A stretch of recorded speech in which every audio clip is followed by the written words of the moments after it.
First story, the silence of the walls. I've always been the kind of person who craves solitude. That year, I wanted something different for Christmas. A break from the chaos of family gatherings, loud conversations, and the constant pressure to play the role of the perfect daughter. When I found the cabin on Airbnb, it felt like the answer I'd been looking for. The listing showed a cozy, snow-covered cabin nestled in the woods of Colorado, far away from city noise. It promised peace and quiet. No Wi-Fi, no neighbors, and no distractions.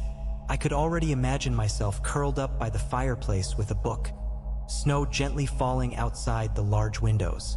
The host, a man named Dennis, had glowing reviews. Everyone mentioned how attentive he was, always making sure the cabin was spotless and stocked with essentials. I booked it without hesitation. The drive up the mountain was exactly as picturesque as I'd hoped. Pine trees weighed down with fresh snow lined the winding road, and the air had that crisp, clean bite you only get in the mountains. When I arrived, the cabin looked just like the photos, quaint and inviting, with a stone chimney puffing out little trails of smoke. Dennis wasn't there to greet me, but he'd left a handwritten note on the kitchen counter.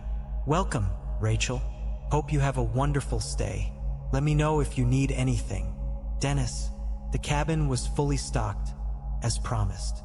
A small Christmas tree with twinkling lights stood in the corner of the living room, adding a festive touch. The fireplace was already set with logs, just waiting to be lit. Everything was perfect. The first night was uneventful. I spent the evening reading by the fire, sipping hot cocoa, and listening to the soft crackling of the flames. Outside, the wind howled through the trees, but it only added to the cozy atmosphere. It wasn't until I went to bed that I first noticed it. The sound. At first, I thought it was the wind again, but this was different. It was faint, almost like a whisper, coming from inside the walls. I froze, straining to hear it better. The sound stopped, and I laughed at myself. It's an old cabin, I thought. With settles, the wind creeps through cracks. Nothing to worry about. I turned off the light and buried myself under the covers. The second night was when things started to unravel. I spent the day hiking a nearby trail and returned to the cabin just before sunset, exhausted but happy. The isolation was exactly what I'd needed. I lit the fire again and prepared a simple dinner, letting myself unwind. But that night, the noises came back, louder this time. It started with the whispers, faint and intermittent. Then came the scratching, soft at first but persistent. It sounded like someone, or something, was moving inside the walls. I told myself it was probably a squirrel or a raccoon that had found its way in. I pounded on the wall nearest the sound, hoping to scare it off. For a moment, the cabin was silent. Then I heard it again, closer this time. "Hello," I called out, my voice shaking. Nothing, just the wind outside. By the third night, I was terrified. The noises hadn't stopped. In fact, they'd gotten worse. I started noticing other things too. Small objects in the cabin were out of place, like my toothbrush, which I was certain I'd left by the sink, now lying on the floor.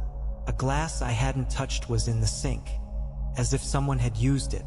I tried calling a friend to calm my nerves, but the cabin's spotty reception made the call drop. I resorted to texting instead. "I think there's something wrong with this place. Feels like someone's watching me." She replied immediately, "What do you mean? Are you safe?"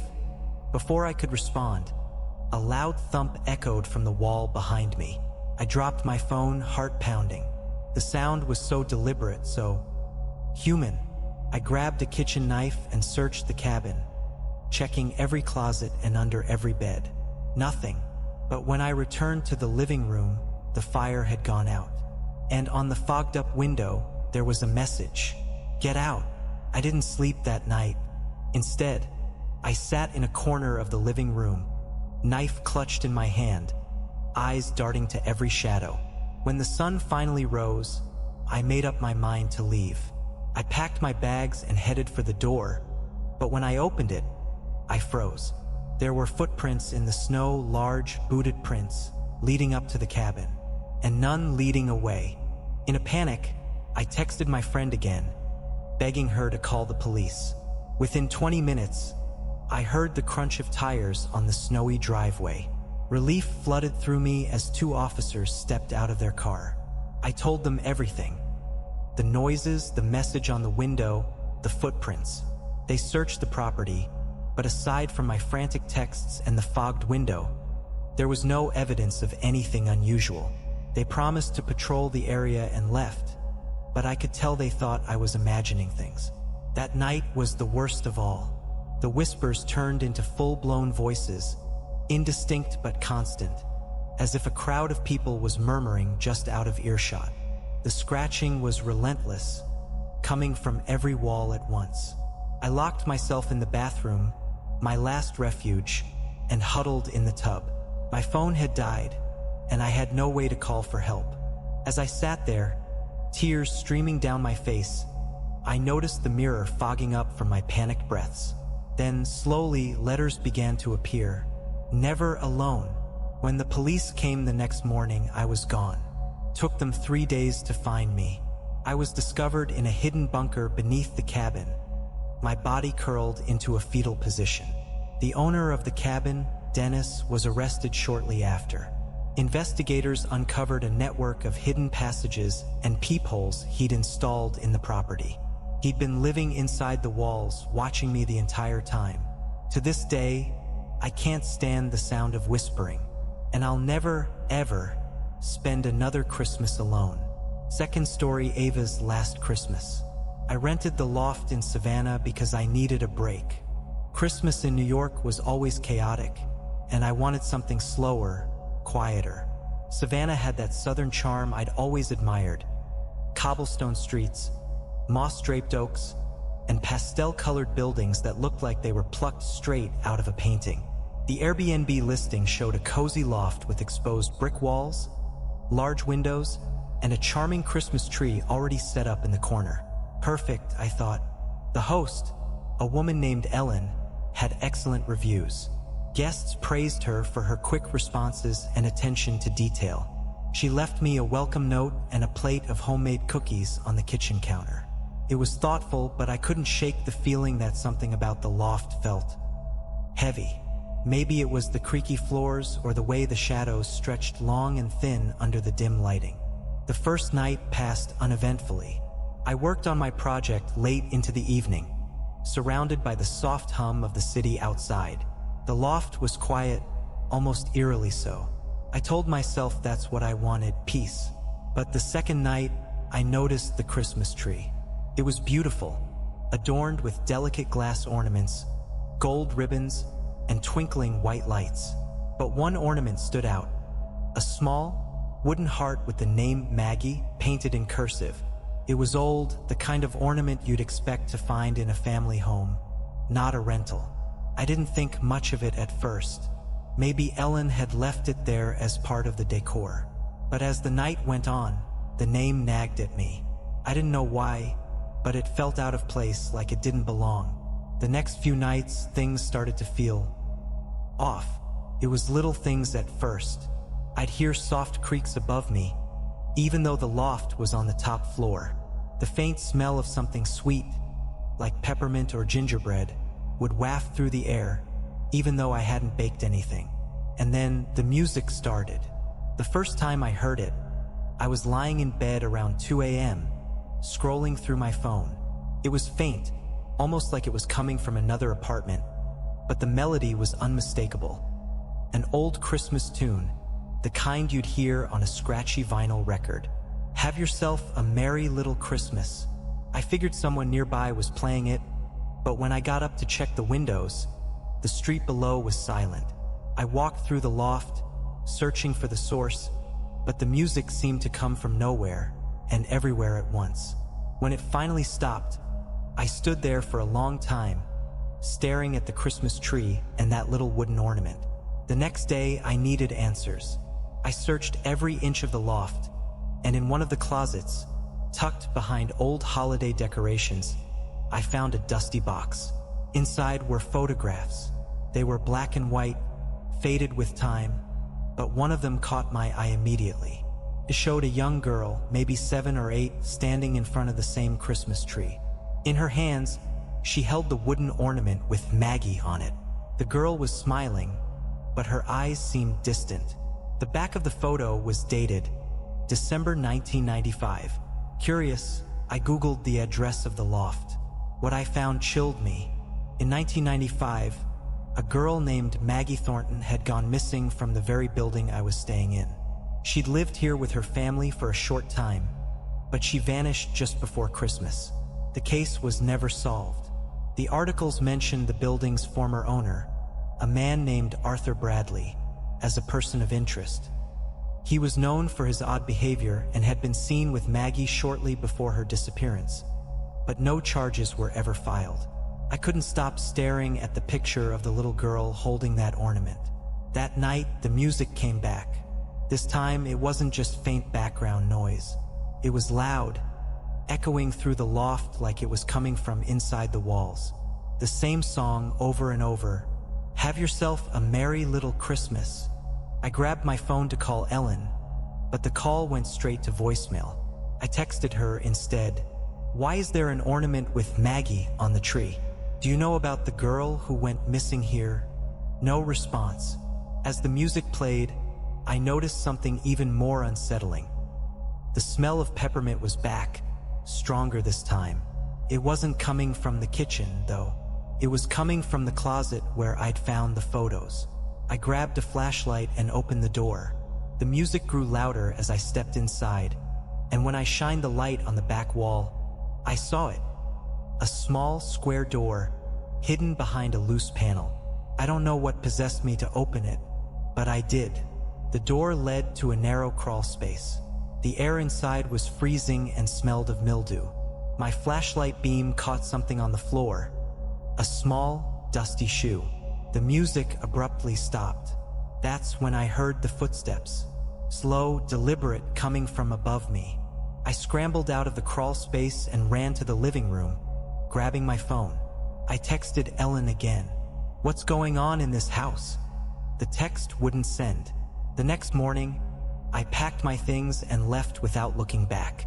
I tried calling Ellen again, but her number was disconnected. When I looked up the listing on Airbnb, it was gone. I later found out through some digging that Ellen wasn't the owner. The property had been sold years ago to a man named Arthur Bradley. I don't know why he used a fake name or why he'd listed the loft for rent, but I'm certain of one thing: he was still there watching. I'll never know what happened to Maggie or what might have happened to me if I'd stayed, but that little wooden ornament still haunts me. I can still hear the music sometimes late at night. Third story, the glass house. I wasn't sure about staying in a house made entirely of glass.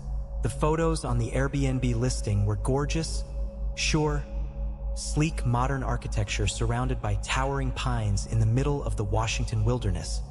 But something about it felt too exposed. Lisa convinced me it would be romantic, though. Just us, the forest, and a cozy fire for Christmas, she'd said with her usual optimism. And I have to admit, when we arrived, it was breathtaking. The house was perched on a slight hill, with floor-to-ceiling windows that made it feel like you were living inside the forest itself. The snow blanketed everything in sight, muting the sounds of the world. It was like stepping into a postcard.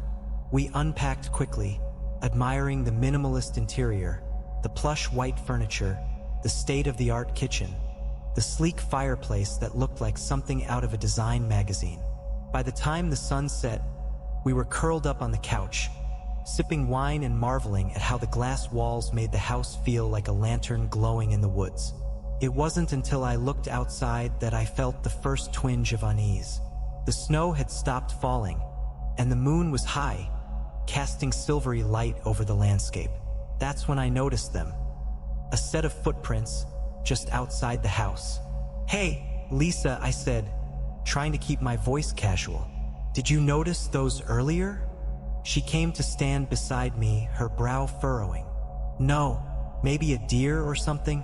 "Deer don't wear boots," I muttered. The tracks were unmistakably human, weaving aimlessly around the house, circling it. They weren't fresh, but they couldn't have been more than a few hours old. Lisa shrugged, though I could see her discomfort. Maybe it was the owner checking on the property before we got here. Maybe we locked the doors that night, something we hadn't thought much about before.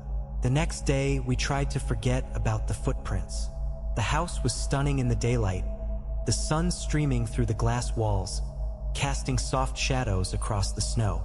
We spent the morning making pancakes and laughing as we exchanged gifts. By the afternoon, Lisa was reading by the fire while I stepped outside to take some photos. That's when I noticed something strange. The footprints from last night had been joined by new ones. They weren't ours. Lisa hadn't left the house all day, and I hadn't ventured far from the porch. The fresh tracks mirrored the older ones, circling the house again, closer this time. I followed them for a few yards before they vanished into the woods. The hairs on my neck stood up. When I went back inside, I didn't tell Lisa. That night, we decided to watch a movie. The house had a massive projector screen that descended from the ceiling, making it feel like we were in our own private theater. Halfway through, the lights flickered. "Storm must be messing with the power," I said, though the sky outside was eerily clear. Lisa paused the movie, looking uneasy. "Did you hear that?" "Hear what?" She pointed toward the far side of the house, where the glass walls met the forest. I muted the sound, and for a moment we both sat there, straining to hear. The house was silent except for the faint hum of the heater. Then, just barely audible, came a faint tap tap tap. It sounded like someone was gently rapping on the glass. I grabbed a flashlight and stepped toward the noise, my heart pounding. Outside, the snow gleamed under the moonlight, undisturbed. No footprints, no sign of movement. When I turned off the flashlight and looked back at the house, I saw Lisa standing in the center of the room, her face pale. "What is it?" I asked, stepping back inside. She pointed to the glass behind me. "There was someone there," she whispered. "We didn't sleep that night. The house felt wrong, too exposed. Every time I glanced at the glass walls, I imagined someone watching us from the darkness." By morning, we decided to leave. The car wouldn't start. "Batteries dead?" Lisa asked, her voice shaking. "Maybe," I said, though I knew it didn't make sense. The car was practically new. I popped the hood, only to find that the battery cables had been cut clean through. Someone had done this. Who the hell would? That's when Lisa screamed. I turned to see her standing by the porch, staring down at something in the snow. Another set of footprints, fresh and deliberate, leading right up to the front door. We spent the rest of the day inside, desperately searching for a way to call for help. The house had no landline, and our cell phones had disappeared from the counter where we'd left them charging. As the sun began to set, the oppressive silence returned, broken only by the occasional crack of a branch in the woods. And then the tapping started again. This time, it was louder, more insistent, coming from every side of the house. "Who's there?" I shouted, grabbing the fireplace poker and swinging open the front door. The tapping stopped instantly, replaced by an eerie stillness. The porch was empty, the snow undisturbed. When I turned back to Lisa, she was staring at the glass wall behind me. "They're inside," she whispered. The next thing I remember is running. I don't know how we got out of the house, or how long we stumbled through the woods. By the time a search party found us 3 days later, we were miles from the house, delirious and frostbitten. Lisa didn't say a word. I tried to explain, but the story sounded insane. The house was empty when the authorities checked it. No signs of a break-in, no footprints in the snow. Just the shattered remains of the glass walls, as if something had broken through from the inside. Weeks later, when the rental company returned my car, they found my dashboard camera still intact. The footage showed Lisa and me sitting on the couch watching the movie. In the reflection of the glass behind us, a figure moved closer and closer until it was standing just a few feet away. Its face was featureless, just a pale blur that filled the screen before the video cut to static. Fourth story, the neighbor in the next cabin. When Mara and I booked the cabin in rural Oregon for Christmas, the goal was to escape. Life had been relentless that year: work stress, family drama, and just the endless noise of the city. We needed quiet, isolation, and a chance to reconnect. The Airbnb listing promised all that and more. A cozy, rustic cabin on a private property surrounded by dense forest. It even had a fireplace and a stack of chopped wood, perfect for the snowy holiday we envisioned. The host, Greg, met us at the edge of the property on December 23rd. He was friendly, if a little gruff. A man in his 50s with a weathered face and a voice that sounded like gravel. He gave us a brief tour of the cabin, showing us how to light the fireplace and where to find the emergency generator in case the power went out. As we were unloading our bags, Greg hesitated by the door. "Just so you know," he said, scratching the back of his neck, "there's another cabin about half a mile down the trail. Belongs to a guy named Ray. He's lived here forever. Bit of a loner, but harmless." "Harmless?" Mara repeated, raising an eyebrow. Greg shrugged. "He's just different. Spends a lot of time in the woods. But don't worry, he keeps to himself." I didn't think much of it at the time. The first night was perfect. We made dinner, played cards by the fire, and watched the snow falling outside. The cabin was warm and inviting, with thick wooden beams and big windows that looked out into the forest. But as the evening wore on, I started to feel off. It wasn't anything I could put my finger on, just a sense that we weren't as alone as we thought. I brushed it off as city paranoia until Mara pointed it out. "Hey, is someone out there?" she asked, leaning closer to the window. "What?" She motioned toward the treeline. "I thought I saw someone, just for a second." I followed her gaze but didn't see anything.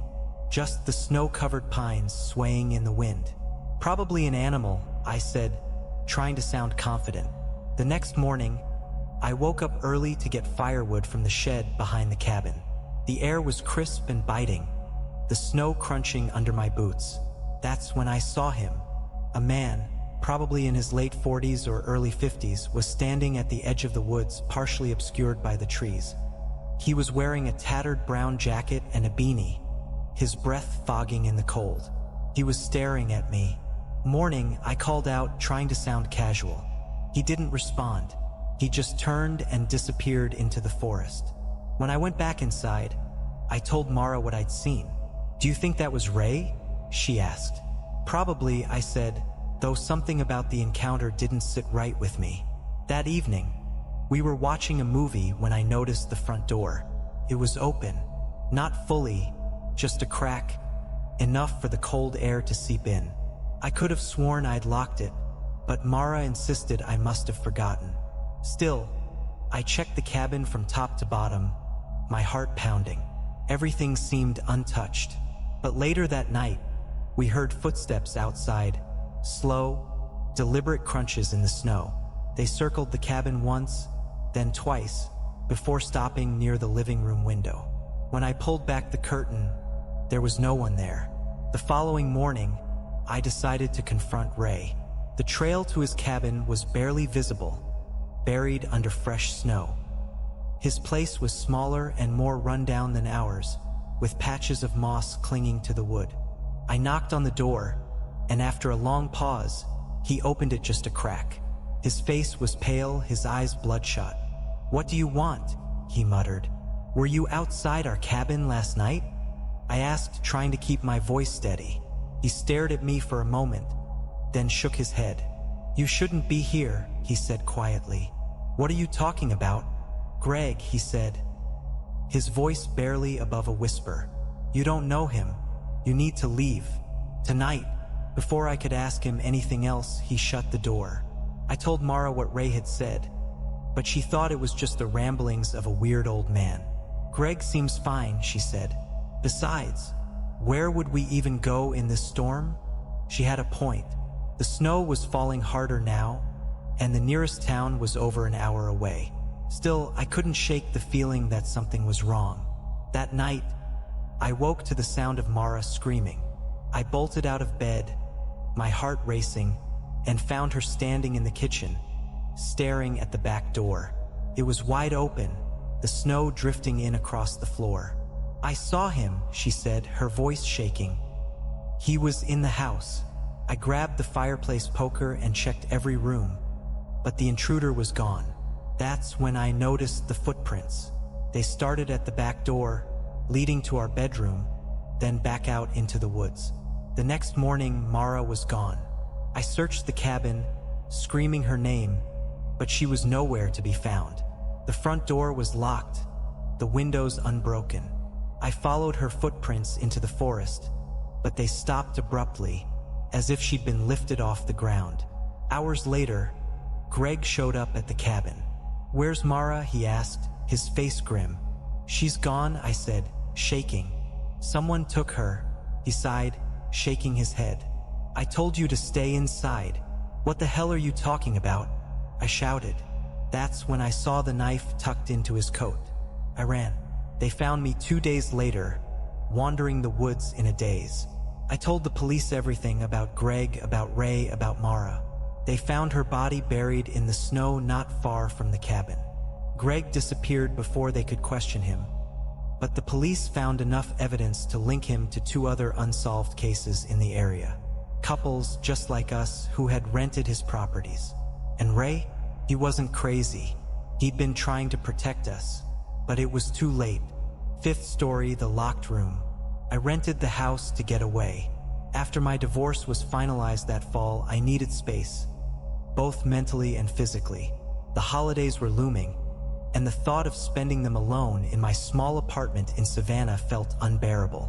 That's how I ended up in Charleston, South Carolina, renting a Victorian home that seemed pulled straight from the pages of a catalog. It was the kind of place you'd imagine hosting extravagant Christmas parties in the 1800s, with bay windows, a wraparound porch, and a faint scent of pine that lingered in the air. The owner, a man in his 60s named Mr. Grayson, met me at the door to hand over the keys. He was pleasant enough, but there was something about him that made me uneasy. His eyes lingered too long when he spoke, and his smile felt just a little too practiced. "This is a quiet house," he said as he led me inside. "Perfect for someone looking to relax. But there's just one thing." He gestured to a door at the end of the 2nd floor hallway. "That room stays locked. It's only used for storage, and there's nothing in there you'll need. Best to leave it alone." The first few days were uneventful. The house was as peaceful as I'd hoped. I spent my mornings reading in the sunroom, my afternoons walking around the neighborhood, and my evenings sipping wine by the fireplace. But then the noises started. At first, it was subtle. A creak here, a faint thud there. Houses that old make noise, I told myself. It was probably just the wood settling or the wind rattling the shutters. But on the 4th night, I heard something I couldn't explain. I was lying in bed, half asleep, when the sound of furniture being dragged jolted me awake. It was loud, coming from above, directly from the locked room. I sat up, heart pounding, and strained to listen. The dragging sound stopped, replaced by faint murmurs, like someone speaking just below a whisper. "Hello," I called out, my voice shaking. The house fell silent. The next morning, I texted Mr. Grayson. "Are you sure no one has access to the locked room?" His response came quickly. "Absolutely. The room hasn't been touched in years. Old houses make strange sounds. Don't let it bother you." I wanted to believe him, but that night the noises returned. It was worse this time. The dragging sound started again around midnight, louder than before, as if heavy furniture was being scraped across the floor. The murmurs were clearer now, almost conversational, though I couldn't make out any words.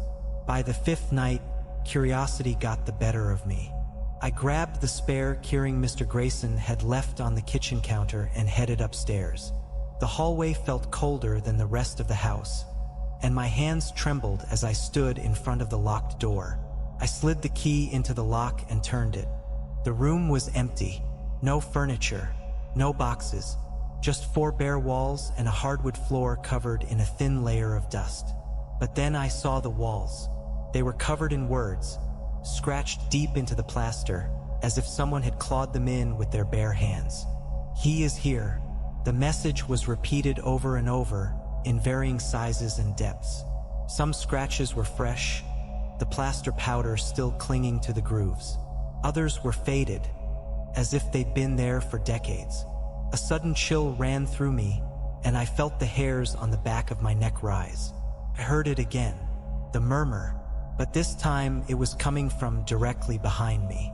I spun around, my heart hammering, but the hallway was empty. The air felt heavy, oppressive, and I backed out of the room, slamming the door shut behind me. I didn't sleep that night. I sat in the living room with all the lights on, jumping at every creak and groan of the house. The next day, I called Mr. Grayson. I opened the room, I said, my voice hoarse. "What the hell is going on?" There was a long pause on the other end of the line. "You shouldn't have done that," he said finally, his tone flat. "What do you mean? Who's he? What's with the walls?" Mr. Grayson didn't answer. Instead, he hung up.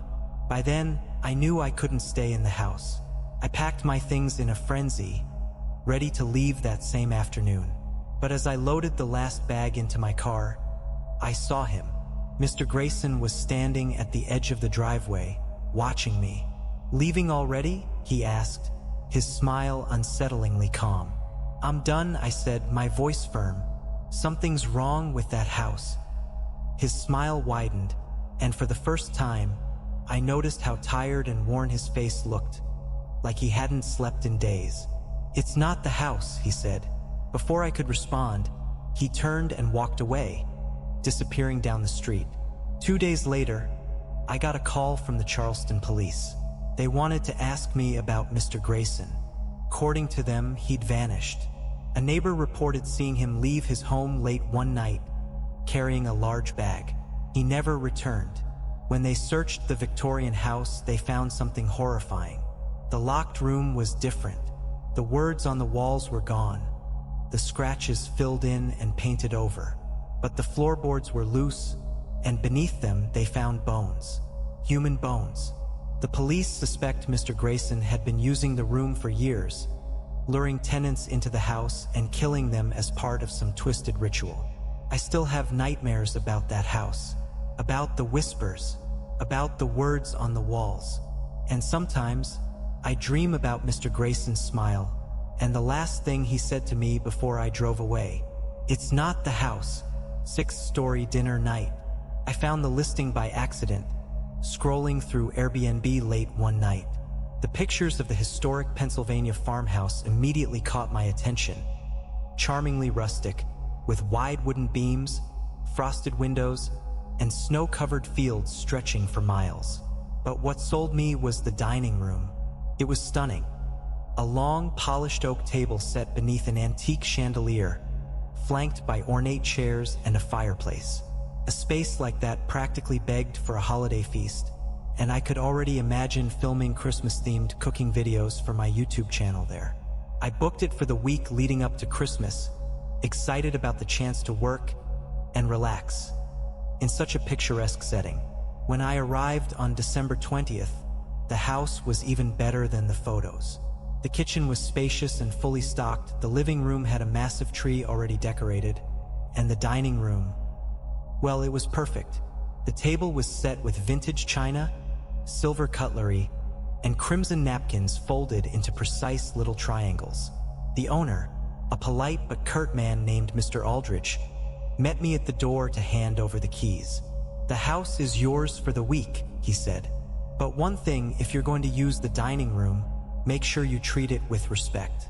"This special? I asked, raising an eyebrow. He hesitated, his eyes darting toward the dining room. "Let's just say it's been part of the house for a long time," he said. "People who use it properly have the best experiences here." I thought it was an odd thing to say, but I didn't press him. That night, I started filming a few quick segments in the kitchen. I prepped a roast, baked cookies, and finished with a glass of wine by the fireplace. It was exactly what I'd envisioned. Before bed, I went into the dining room to admire the table one last time. The plates, glasses, and silverware were still perfectly arranged, and the faint glow of the chandelier made the room feel warm and inviting. But when I walked in the next morning, something was off. The napkins were no longer folded into triangles. They were crumpled and tossed carelessly onto the plates. A fork was missing, and one of the glasses had been knocked onto its side. At first, I thought I'd bumped into the table without realizing it, or maybe there was a draft. But the doors and windows were locked, and the rest of the house was undisturbed. It left me with a strange, uneasy feeling, but I brushed it off and went about my day. The second night, the noises started.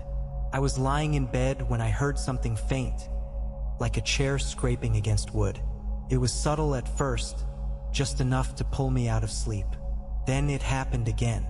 I grabbed my phone and crept downstairs, my pulse racing. The dining room door was ajar, and when I peeked inside, my stomach dropped. The table was completely rearranged.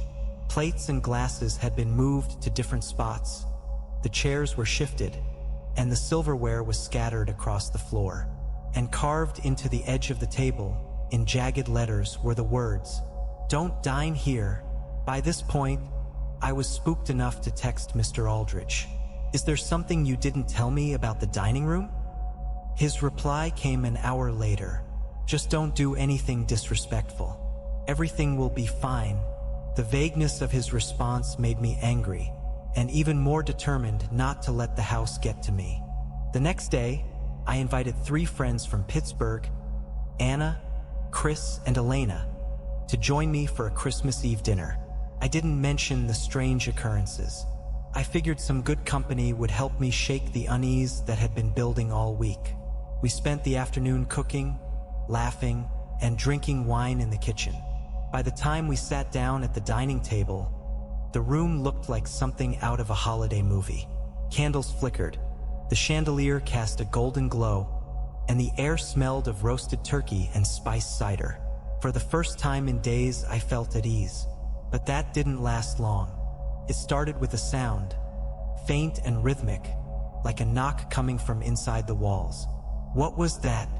Anna asked, her fork hovering midair. Chris shrugged. "Old houses make noise." But the knocking grew louder, and then came the scraping, like furniture being dragged across the floor above us.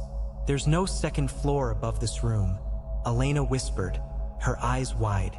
I tried to laugh it off, but my hands were shaking. Then the lights flickered, and the room went dark. Panic set in. I fumbled for my phone, using the flashlight to illuminate the room.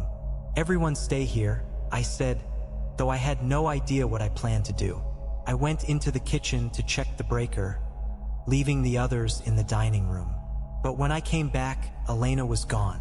"Where is she?" I asked, my voice rising. Anna and Chris looked at each other, confused. "She was just here," Anna said. We searched the house, calling Elena's name, but there was no sign of her. Her coat was still by the door, her purse untouched. It was as if she'd vanished into thin air. When the police arrived later that night, they found something we'd missed.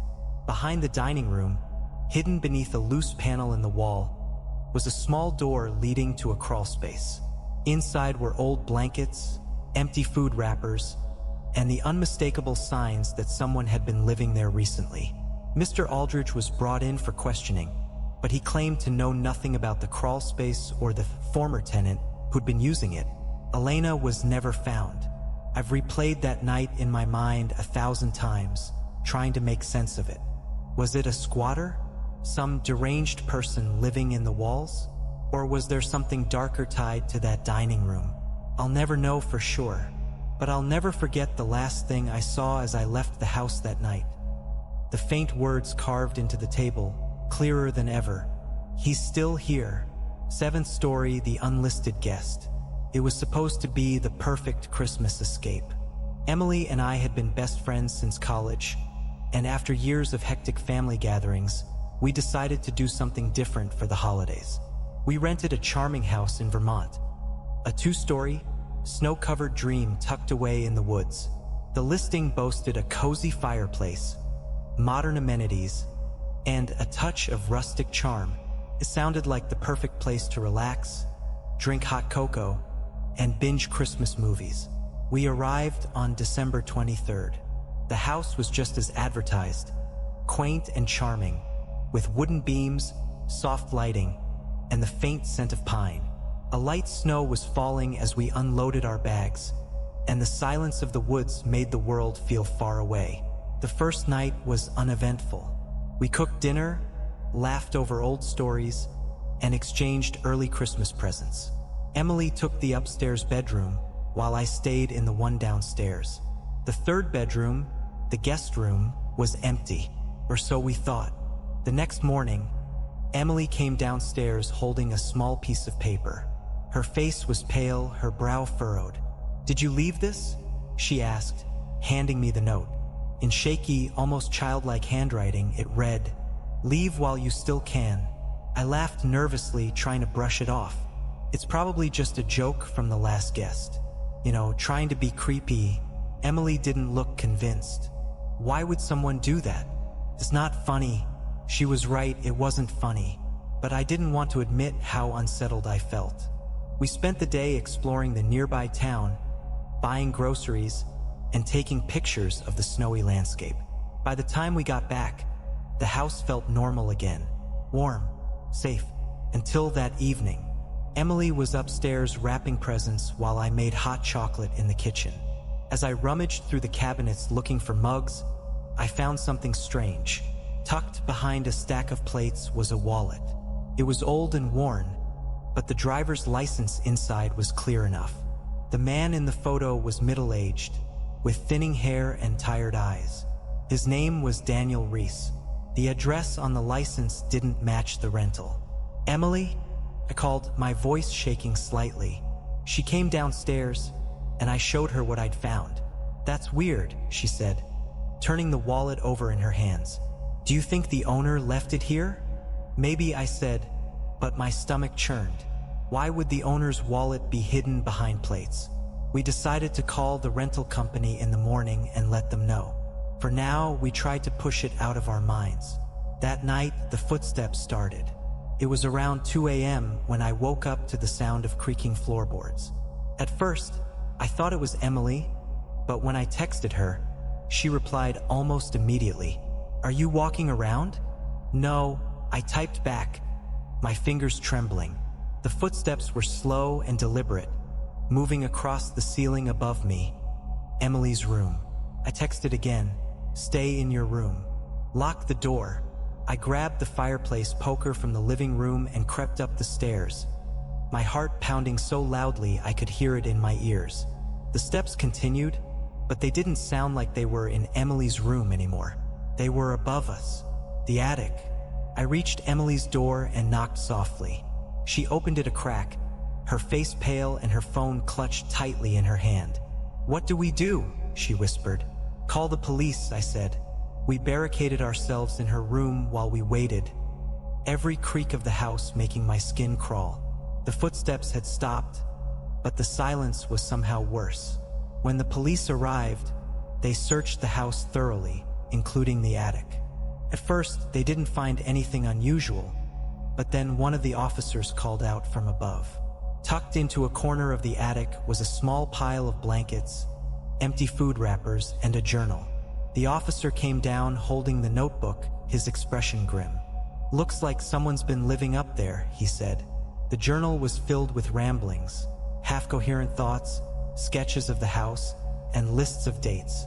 One entry, dated the day before we arrived, read, "2 girls, staying for Christmas. Easy to watch. We left that night and never went back." The investigation revealed that the owner of the house had been allowing a homeless man to live in the attic in exchange for cash under the table. The man, Daniel Reese, the same name on the wallet, had been staying there for months, watching the guests and rummaging through their belongings when they weren't around. The owner claimed he had no idea Daniel was dangerous, but other tenants reported missing items and unsettling encounters. Emily and I were lucky to leave unharmed, but I still wake up some nights to the sound of footsteps above me. I know it's not real. At least that's what I tell myself. Eighth story gift of blood. I never thought I'd spend Christmas alone in a rented house in the middle of nowhere. But after breaking up with my boyfriend of 5 years just weeks before the holidays, the idea of family gatherings and forced smiles was too much to handle. I needed space to breathe, to be somewhere quiet where I could sort through the mess in my head. That's how I ended up in the tiny town of Hemlock, Texas. The rental was a charming little house advertised as cozy and secluded, perfect for anyone looking to escape the world for a while. The owner, someone named Carl, was polite but distant when we exchanged messages. He left instructions for the keys and a note saying I'd have the place to myself. When I arrived on Christmas Eve, the house was exactly as described. Small but comfortable with a warm, rustic feel. The nearest neighbor was half a mile away, and the only sounds were the wind rustling through the trees and the occasional chirp of crickets. Felt safe, or so I thought. Christmas morning started off normally enough. I slept in, made coffee, and spent the day reading and trying not to think too much about the breakup. Around noon, I stepped outside to get some fresh air. That's when I saw it. A box. It was sitting on the porch, wrapped in red paper with a simple white bow. I stood there for a moment, staring at it. My first thought was that Carl, the owner, had left it as some kind of holiday gesture. Maybe he dropped it off while I was asleep, but there was no note, no indication of who it was from. Curiosity got the better of me. I brought the box inside and unwrapped it carefully, my heart thudding in my chest. Inside was a small, square jewelry box, and inside that was a tooth. Not a novelty tooth or a piece of jewelry shaped like one. A real human tooth. It was yellowed with a small crack near the root, and it made my stomach churn just looking at it. I immediately tried to call Carl, but the call went straight to voicemail. I left a message, trying to keep my voice calm as I explained what I'd found. Then I texted him, just in case, but got no reply. By evening, I'd almost convinced myself it was some kind of weird prank. Maybe the last guest left it, or someone in the tiny town had an odd sense of humor. Still, I couldn't shake the unease that settled over me as the sun went down. That night, I locked all the doors and windows, double-checking each one before heading to bed. The next morning, there was another box. This time, it was wrapped in green paper with a silver ribbon, sitting in the exact same spot as the first. I didn't want to open it, but I couldn't ignore it either. My hands trembled as I pulled the ribbon and peeled back the paper. Inside was a zippered plastic bag containing a lock of hair, long and dark, tied with a thin piece of string. I don't know how to describe the feeling that washed over me. Dread, nausea, panic. They all hit me at once. My first thought was to call the police, but Hemlock was so small that I wasn't sure how long it would take for someone to show up. Instead, I grabbed my keys and decided to leave. I didn't care if I had to sleep in a motel. I just wanted to get out of that house. But when I got to my car, it wouldn't start. The engine sputtered but refused to turn over, and the longer I sat there trying, the more I felt like I was being watched. I went back to the house, planning to grab my things and call for help. But when I tried to open the door, it wouldn't budge. Someone had locked it from the outside. My phone had no signal, and every attempt to call 911 failed. I was trapped. That night was a blur of fear and desperation. I moved from room to room, checking for anything I could use to defend myself, but the house was sparsely furnished. The only sound was the wind rattling against the windows and the occasional creak of the floorboards. And then, just past midnight, I heard it. Footsteps. They were faint at first, coming from outside, but they grew louder, circling the house slowly, deliberately. I turned off all the lights and hid in the bathroom, clutching a heavy candle holder I'd found on the mantel. My heart was pounding so loudly I was sure whoever was outside could hear it. The footsteps stopped, and for a moment, there was silence. Then came the knock. It was soft, almost polite, but it sent a shiver down my spine. I didn't answer. I didn't move. After what felt like hours, the knock came again, followed by a voice. "Julia," it said, low and calm. "I know you're in there. I don't remember much after that." The next thing I knew, it was morning, and I was stumbling through the woods, disoriented and freezing. A local hunter found me near an old hunting cabin and called the police. When they searched the rental house, they found the presence, the locks on the outside of the doors, and a trapdoor leading to a crawl space under the house. Inside were several personal items, photos, IDs, and more teeth. The owner, Carl, was arrested a week later. He admitted to letting a man named Victor, a local drifter, live on the property in exchange for maintenance work. But Victor had taken things further, stalking female renters and leaving gifts for those who caught his eye. I was one of the lucky ones. They never found Victor, and I've never fully remembered what happened that night. But every year, as Christmas approaches, I lock my doors, avoid remote locations, and remind myself that some gifts should never be opened. Ninth story, the Christmas of the Red Door. The house was exactly what we needed. Isolated, peaceful, and dripping with rustic charm. Nestled in the backwoods of Maine, it seemed like the perfect place for my sister Claire and me to escape the suffocating weight of the holidays. This was our first Christmas without Mom and Dad, and the idea of spending it in our childhood home felt unbearable. Claire found the listing online. A century-old farmhouse with a fireplace, snow-covered fields, and enough space to breathe. It even had a fully decorated Christmas tree, as promised by the host. "It's perfect," Claire said as we arrived, her voice tinged with forced cheer. I nodded, trying to match her optimism. But something about the house unsettled me, though I couldn't pinpoint why. The house was larger than the pictures had suggested. It creaked and groaned as we moved through the rooms, but that was to be expected for a place this old. The living room was cozy, the kitchen charmingly outdated, and the upstairs bedrooms were simple but comfortable. Then there was the door.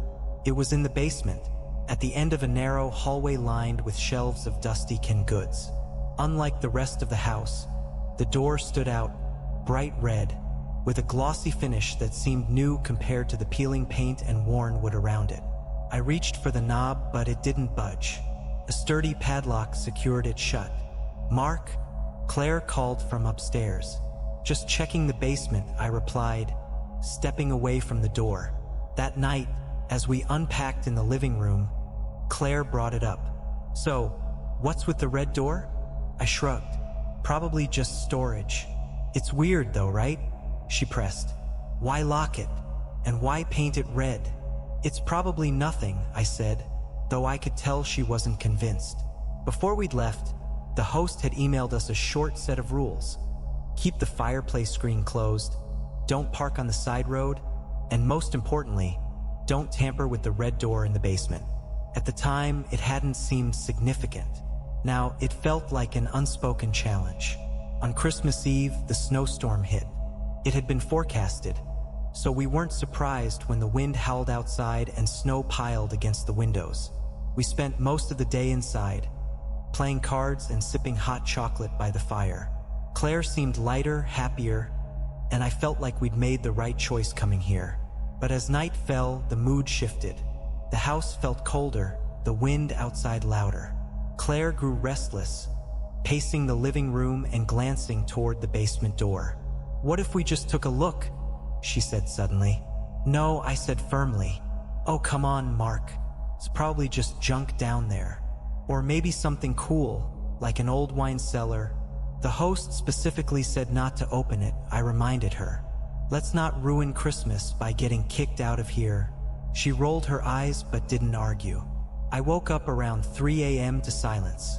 The storm had died down, leaving the house eerily quiet. I called out for Claire, but there was no response. Her bedroom door was open, her bed empty. My chest tightened as I searched the house. "Claire!" I shouted, my voice echoing through the empty rooms. Then I heard it, a faint scratching sound, coming from the basement. The red door was ajar. My heart raced as I stepped closer, flashlight trembling in my hand. "Claire, I called, my voice barely above a whisper. There was no answer, just the sound of something shifting on the other side. I pushed the door open and shone the light inside. The air was cold and stale, thick with the smell of damp earth. The room beyond was larger than I expected, with crumbling brick walls and a dirt floor. Shelves lined the space, cluttered with rusted tools, broken furniture, and old crates. And then I saw her. Claire was sitting against the far wall, her knees pulled to her chest, her face pale and streaked with dust. Claire! I ran to her, dropping to my knees. She looked up at me, her eyes wide and glassy. I couldn't get out, she whispered. It locked behind me. I helped her upstairs, where she collapsed on the couch. She didn't say much, just muttered something about hearing voices, low murmurs that seemed to come from everywhere and nowhere at once. I didn't sleep for the rest of the night. When dawn broke, I decided we needed to leave. But before we packed, I had to check the basement one more time. I needed to see it in the daylight to convince myself there was a logical explanation for what had happened. The red door was gone, not just open or unlocked, gone. The wall where it had been was seamless, the bricks unbroken. We called the police as soon as we left the house. They investigated the property, but there was no red door, no hidden room in the basement.